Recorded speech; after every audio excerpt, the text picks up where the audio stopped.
સુનેગરના ઝાલાવાડમાં sports club ખાતે bank of બરોડાની વિવિધ પ્રકારની ટુર્નામેન્ટ યોજાઈ હતી. સુનેગરના ઝાલાવાડમાં ક્લબમાં બેંક ઓફ બરોડાના કર્મચારીઓ બોટાદ, મોરબી અને સુનેગર જિલ્લાના વિવિધ પ્રકારની ગેમ જેવી કે ટેબલ ટેનિસ તેમજ બેડમિન્ટન તેમજ ચેસ, કેરમ વગેરે ટીમના ખેલાડીઓએ ટુર્નામેન્ટમાં ઝાલાવાડ ક્લબ ખાતે યોજાઈ હતી. ટુર્નામેન્ટના વિજેતાઓ પ્રથમ, દ્વિતીય, તૃતીય અને ગુજરાત સ્ટેટની ટુર્નામેન્ટમાં પસંદગી પામી હતા. ટુર્નામેન્ટમાં 40થી વધુ સ્પર્ધકોએ ભાગ લીધો હતો. ઝાલાવાડ ક્લબના પ્રમુખ રાજુભાઈ મહેતા તથા કારોબારી સભ્યો અને બેંક ઓફ બરોડાના પ્રનાદ ચોબલે જહેમત ઉઠાવી ટુર્નામેન્ટને સફળ બનાવવાનું આયોજન કર્યું હતું. જેકેસી ગુજરાતી સાથે મહેશ ઉતેરિયા, સુરેન્દ્રનગર. નમસ્કાર, મારું નામ પ્રનાદ ચોબલ છે. હું બેંક ઓફ બરોડા તરફથી સુરેન્દ્રનગર રિજન તરફથી આવેલો છું.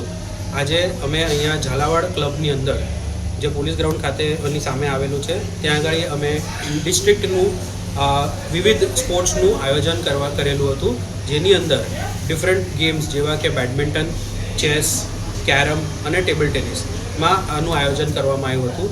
જેમાં અમારા સુરેન્દ્રનગર રિજિયન, જેની અંદર સુરેન્દ્રનગર જિલ્લો, બોટાદ જિલ્લો અને મોરબી જિલ્લો આવે છે, તેના બધા અમારા એમ્પ્લોઈઝે પાર્ટિસિપેટ કર્યો હતો અને આ ઉત્સાહભેર ઉજવણી હજી પણ ચાલી રહી છે.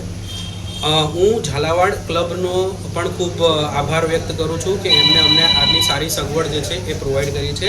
અને હું જે પણ અમારા અહીંયાના વિનર્સ જે પણ થશે, ફર્સ્ટ, સેકન્ડ અને થર્ડ વિનર, એ લોકો બેંક ઓફ બરોડાને સ્ટેટ લેવલે રિપ્રેઝેન્ટ કરવા માટે અહીંયાથી જશે. આશરે કેટલા ખેલાડીઓ ભાગ લઈ રહ્યા છે? આશરે લગભગ 30-40 ખેલાડીઓ જે છે આની અંદર ભાગ લઈ રહ્યા છે.